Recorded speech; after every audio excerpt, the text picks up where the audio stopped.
Sejarah Kota Kudus.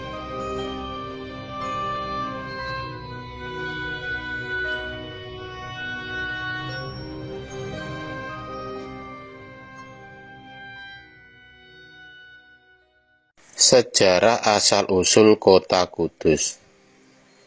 Sebelum abad ke-15, nama Kudus dahulu adalah masih bernama Tajuk, yang berada di tepi aliran Sungai Gelis.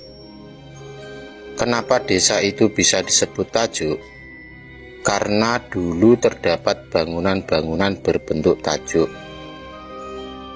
Tajuk dahulunya dijadikan tempat bersembahyang umat agama Hindu.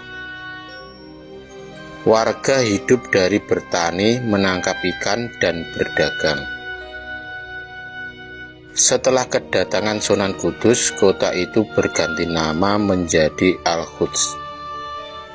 Kota ini posisinya agak jauh dari Selat Muria. Pada saat itu, Selat Muria masih dalam dan lebar. Selat Muria sebagai jalan pintas perdagangan. Pelabuhan Tanjung Karang adalah pelabuhan transit menuju pelabuhan Jepara, Demak, dan Juwana. Ekspor pelabuhan Tanjung Karang adalah kayu yang berasal dari Gunung Muria. Pedagang dari Timur Tengah, Tiongkok, dan Cina, dan pedagang antar pulau di Nusantara berdagang kain-kain, barang pecah belah, dan hasil pertanian di Tajuk, tepatnya di pelabuhan Tanjung Karang.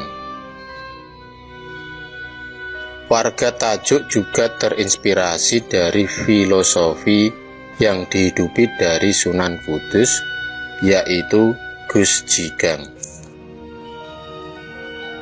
Gus berarti bagus, Ji berarti mengaji, dan Gang berarti berdagang. Melalui filosofi itu, Sunan Kudus menuntun masyarakat untuk menjadi orang yang berkepribadian bagus, tekun mengaji, dan mau berdagang. Dari pembauran lewat sarana perdagangan dan semangat Gus Jigang, itulah masyarakat Kudus mengenal dan mampu membaca peluang usaha. Dua di antaranya adalah usaha batik dan jenang. Kini Selat Muria telah hilang ditelan sedimentasi. Begitupun juga dengan pelabuhan Tanjung Karang, hilang dan hancur ditelan sedimentasi. Sejarah dari nama kota Kudus tak lepas dari peran Sunan Kudus, yaitu Raden Djafar Shodiq. Beliau adalah putra dari Sunan Mundung. Sunan Mundung sendiri merupakan Imam Masjid Agung Demak sekaligus Panglima Perang Kerajaan Demak. Setelah wafatnya Sunan Mundung, maka jabatannya itu diserahkan kepada Syekh Djafar Shodiq. Alkisah, Syekh Djafar Shodiq adalah pribadi yang suka mengembara.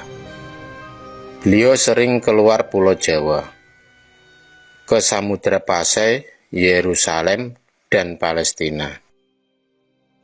Sewaktu berada di sana, muncul wabah penyakit yang sulit diatasi.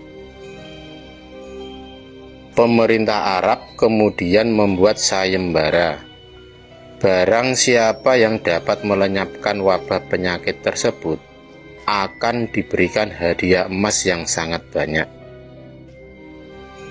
Sudah banyak tabib, syekh, dan ulama yang mencoba menghilangkan wabah penyakit tersebut. Namun semuanya gagal.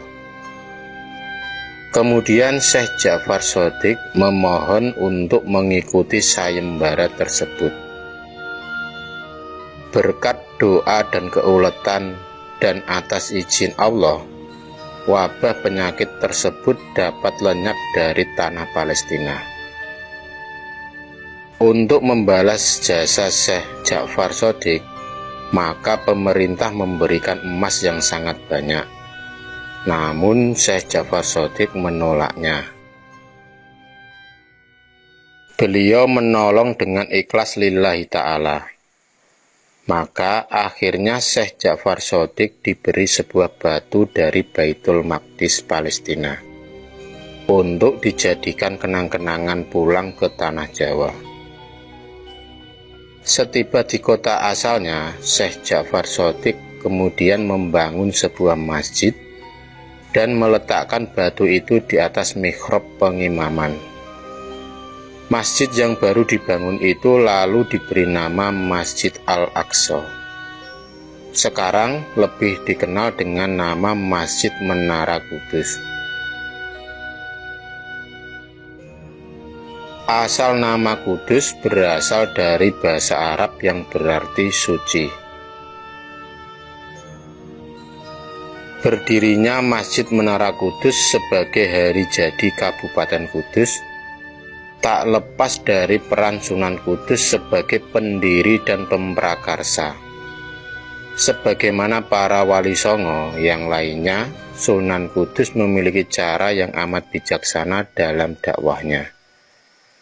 Di antaranya beliau mampu melakukan adaptasi dan pribumisasi ajaran Islam di tengah masyarakat yang telah memiliki budaya mapan dengan mayoritas beragama Hindu dan Buddha.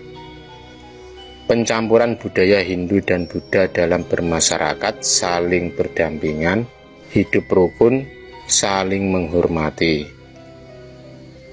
Makanya di Kudus ada larangan untuk menyembelih sapi kala itu, bermaksud untuk menghormati umat Hindu.